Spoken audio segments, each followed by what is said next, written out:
If you've ever found yourself saying the words, suddenly and without warning, my dog just bit, or just went berserko, or just wouldn't do what I asked. If you've ever found yourself saying that, then you might be seeing something called trigger stacking in your dog. Hi, I'm Susan Garrett. Welcome to Shaped by Dog. Trigger stacking is what Shrek might refer to as getting on my last nerve. It's where small things add up to become a big thing. It's like when your partner asks you to put away your phone at the kitchen table and you go all spider monkey on them because of all the things that happen in the day. It's like the straw that broke the camel's back. And think about it, like it's a piece of straw. It's like weightless. How could it break a camel's back? Well, it can if there's like a quadrillion, bajillion pieces of straw. Eventually, there is an amount of straw that would break a camel's back. I don't know what that amount is really. But you get what I'm saying. It's an accumulation of stress that has happened to your dog that day. It's trigger stacking. Triggers being stressors that your dog has experienced. And not all triggers are the same. For example, one trigger may have more intensity than another trigger based on the size, the volume, the distance, whatever it appears to be that dog. Now, dogs of different ages will have different thresholds to different stressors. So a threshold is the place where your dog goes all spider monkey or gets stressed out to the point that they can't function. So for example, let's say you just get your hair done. You're coming out of the salon and it's pouring rain, but you don't have anything to put on your hair. And so you just kind of put your hands over your hair and you run out to the car.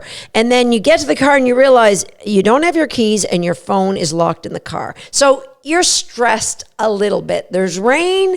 On top of that, your keys are locked in the car and now you can't phone anyone. So when eventually you get the auto club there and they open the car and you get in there and you're about to go home, you check your messages and you find out, hey, guess surprise, you've lost your job. And so now you're on your way home and you get pulled over for speeding and man, oh man, do you unload a big whack of emotion on the unsuspecting police officer, right? Because all those stressors create a break in the dam. So trigger stacking in dog is exactly the same, except it's expressed way differently. Take, for example, my puppy, This. I've shared here on Shaped by Dog that she has had a fear to other dogs. Now, we've really made huge inroads and she actually likes other dogs. But I'm sure her stress seeing other dogs in certain situations could go up. So if I just arbitrarily said, if we were out walking and another dog came by and the other dog had a soft eye and a low tail wag and then looked at This and averted her eyes and kept walking, that would probably be a 0 of stress to This. She wouldn't even register and she might even wag her tail back like, hey, I'd like to meet you too, but not really. All right, now, let's say there's a dog in the distance, way in the distance that she sees, and the dog kind of turns her head towards her and gets all stiff and kind of stares at This a little bit. And then turns away and keeps walking. Perpendicular to us, we don't really cross our paths. Now that might be like a 10. She might get a little bit alerted. What's going on here? That dog's looking at us. It's getting stiff. Oh, it's going on. Okay, that's fine. The dog was a long way away. It wasn't really hugely intense.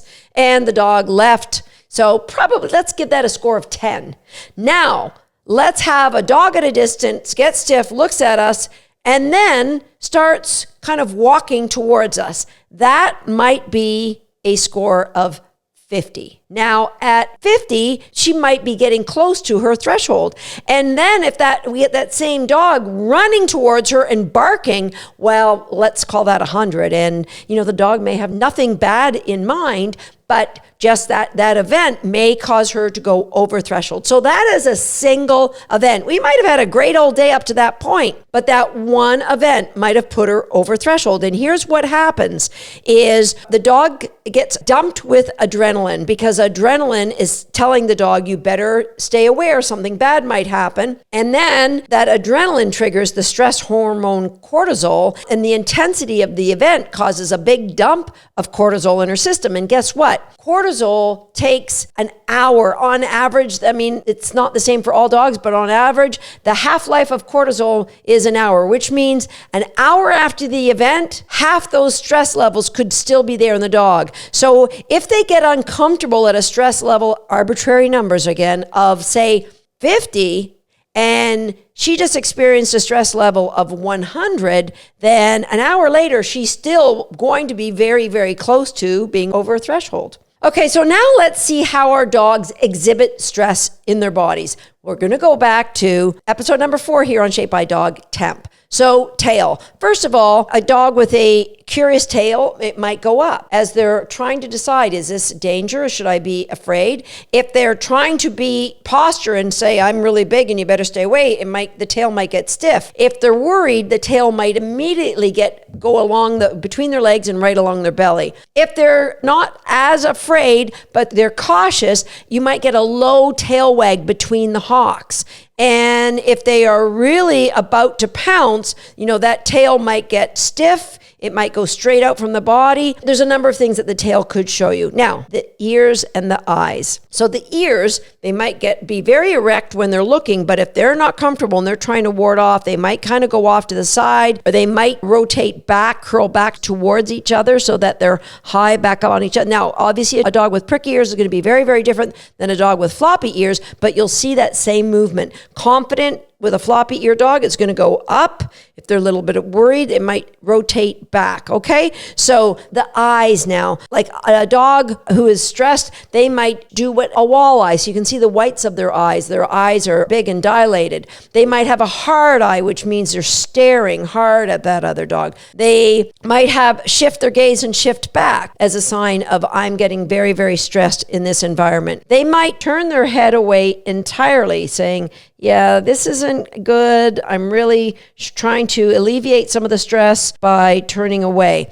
All right, now let's look at our dog's mouth. So a dog that's relaxed will have a really soft mouth. It may or may not be panting, but you can see it's relaxed. Now, when they're tense or stressed, that mouth might be open, but you can see some wrinkling at the corners because they're tightening their lips. The mouth, obviously, they might drool. Now, not all drool means a dog is stressed.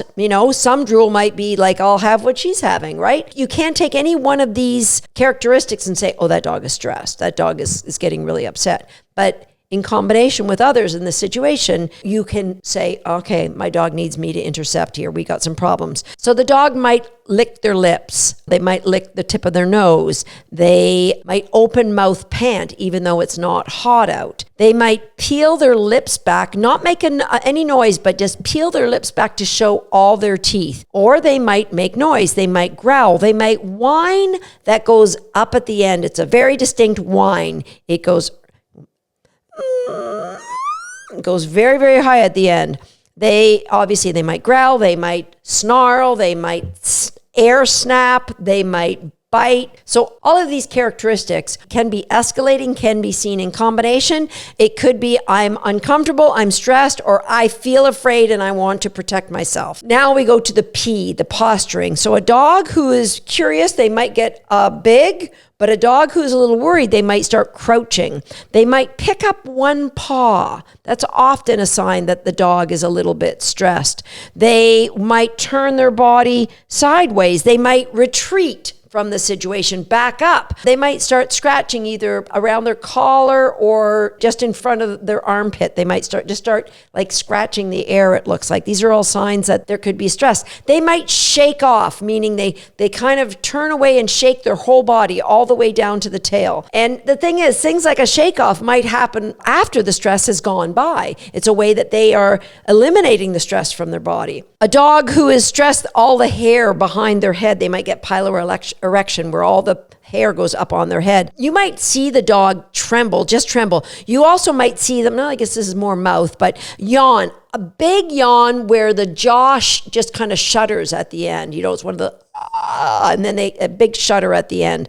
So all of these are signs that the dog is stressed. Now, what may happen is you might just see a mild sign of stress because it might be just, it's a number 1. It's hardly registering. So let's look at some of these events. Now, some of these events might be, oh my gosh, I want to do that to some dogs, and others, I'm a little bit worried about what's going on here. So let's look at some of the events that may cause some stress that might stack up in a day for a dog. So there's the obvious, there's a nail trim. Now, if you work hard, the negative condition emotional response to a nail trim can turn into a very positive condition emotion response. So that if you're a dog like my dog Tater Salad, or my puppy This, or my dog Swagger even, they're the 3 in my house that really love getting their nails done, that they have a very positive condition emotional response. But nail trimming might be one that dogs really have a negative response to. So if your dog had a nail trim in the day, then we're going for a car ride. Now you might say, oh, my dog loves car rides. Well, there was a time where This got really car sick, so she didn't particularly love car rides. Or maybe your mom and your other mom had a big argument. And so dogs pick up on the emotions of their people. So you might find your dog suddenly sitting in the bathtub because of the energy of your argument. Or it could be like one of you was hammering something and you hit your thumb, and then you're all this anger, again, emotion. There might be yelling. Or another one of you might be sitting at the table working through balancing your checkbook, and you realize you're going to be short this month, and there's all this angst. Again, more stress that the dog may keep within them, but may show you because they're taking that on. If you don't believe that your dog takes on the stress, first of all, there's all kinds of science that will prove that, but just sit quietly and start laughing and see what your dog does. If they're anything like my dogs, they're going to come around with their tail wagging and they're going to bounce off me like, what? Or if you were to cry, what do your dogs do? Some of my dogs will leave. Some of my dogs will start licking my face. It's really different. Or if you yell, what do your dogs do? Absolutely, your dogs pick up on your emotions. There is no doubt about it. Things like thunder create an emotional response in your dog, or kids screaming, or a change of routine. Hello, COVID. All of a sudden, mom's home all day, but she's not paying attention. Normally, when she's home, she pays attention to me, but she's doing this thing called work from home, so she's not paying attention to you all day long. But I don't get a break from the kids now. The kids used to go somewhere. Routine change can cause stress, as can the neighbor's dog that's barking through the fence at you, or the fact that you didn't get your walk today, or the fact that mom wants to teach you swimming lessons and you don't really want to go in the water. You don't want to get your face wet, or it's raining out and you like walking in the rain because it makes you blink too much and you don't want to go walking in the rain. So all of these things, people coming over to the house to visit, contractors in your house, all of these things are mild stressors, but there is a number of straws that are going to cause your dog to go over threshold. And it could be that your dog normally loves kids, and you see your niece is over and sitting on the couch beside the dog, and she puts her arm around your dog, and all of a sudden you see your dog lip lick and give a big yawn. That's the time where you intervene.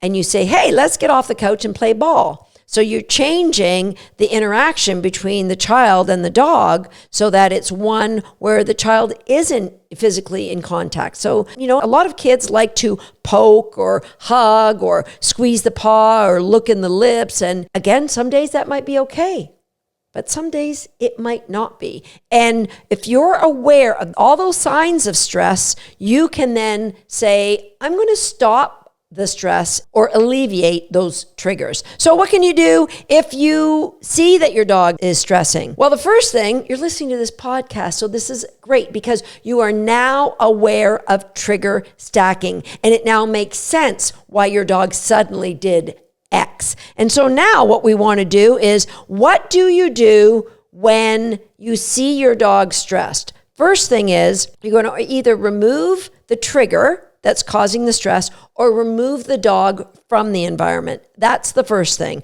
So we need to eliminate the stress immediately, and it's easy done. Remove the dog or remove the stressor. In the case of the little girl putting their arm around your dog, you eliminated that stressor by creating distance and giving them a new activity to play game. Okay, now what we want to do is help that dog lower their cortisol. So we don't have to wait for that half-life of an hour. And you can do it by, number one, what I love to do is play tug. Physical exercise helps to de-stress. So if you took my dog when the dogs were barking and rushing towards her, there's no way she would have played tug at that moment or the moment after. Likely would have been way too over threshold. But the dog coming towards her without barking and looking stiff, she might have been excited, but once that dog left, I know for a fact she would have played tug. So getting your dog to move physically is a really, really good thing that you can do. Second cousin to that would be a trick. So getting the dog to jump up and hand target, getting the dog to weep between your legs, getting the dog physically moving. If you're a member of WAG Nation, that'll be easy because every month we add a new trick to WAG Nation. If you're not a member, I'm going to give you a super special opportunity. Check out the show notes to a link to WAG Nation, and just for people who listen to the podcast, a great opportunity you'll find right there in the show notes. Sometimes you have a bad training session. It might be a bad training session because things didn't go well. That can cause stress. Might be a bad training session because you inadvertently don't know about using games as a way of training, or you don't know about how reinforcement-based training really works. And so every time you train, you are correcting and telling the dog they're wrong and giving them a collar correction. That adds stress. And then you need to de-stress. So if I've had a training session where my dog didn't get as many rewards as I would have liked her to, I might then de-stress by going for a big walk or letting her go for a swim. The good news is the way that we train, the cues that we use, sit down, stand, or do a trick, all of the cues actually help to de-stress a dog because they are triggers that create a positive conditioned emotional response. It's awesome. I call it talking dirty to my dogs when I'll just say words that they love, like seesaw or weave or jump, and my dogs go nuts. There's no dogs up here right now, so nobody's going nuts. But those are words that have meaning because they're trained with reinforcement and fun and game and interactions between us.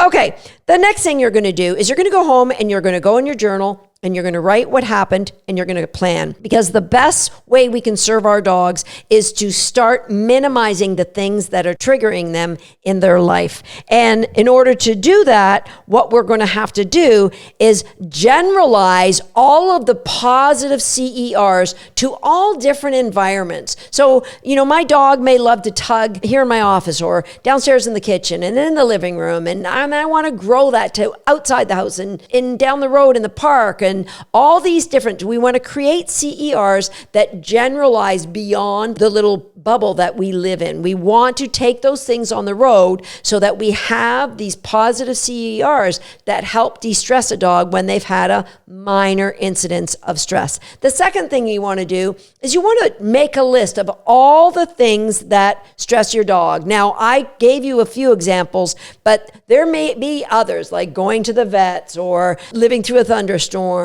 or you name it, you know them for your dog. Make a list of all those stressors, and then you're going to work on desensitizing them and counter conditioning them. Here on Shaped by Dog, I talked a little bit about that in episode number 66, where I was working on this is resource guarding, but desensitization means we are lowering the intensity of the trigger for the dog. But lowering the intensity isn't enough. We need to also counter condition that. And what we're doing is we're taking a negative experience like I've done with dogs. She used to see a dog in the distance, see a dog walk by and absolutely go off, growling and trying to get away and being so over threshold. But now I've conditioned so many positive CERs, her positive conditioned emotional responses, that the presence of dogs doesn't trigger her anymore. So what you need to do is go over that list of things that trigger your dog and work to desensitize and counter condition better responses, at the same time generalizing good CERs that you can use anywhere and everywhere that you're out and about with your dog. Episode number 71 here on Shaped by Dog is also a really, really good one for you to listen to, because I go over the fear response and how emotions are involved in what you can do. So we all love our dogs, and we know that long-term stress decreases longevity. None of us want that for our dogs. It's in our dog's best interest and in our best interest to keep them around as long as possible. And one way we can do that is helping our dogs to live the most joyful and best life ever by mitigating the stress that they feel in their life by the steps I outlined in today's podcast. I'll see you next time here on Shaped by Dog. I get it. Some people like to hang out in the background. You can still do that, but go ahead and hit the subscribe button now and turn on the notification bell so you'll never miss another video from us while you're hanging out in that background. And if you're already a subscriber, that's for you. Go ahead and give yourself a great cookie.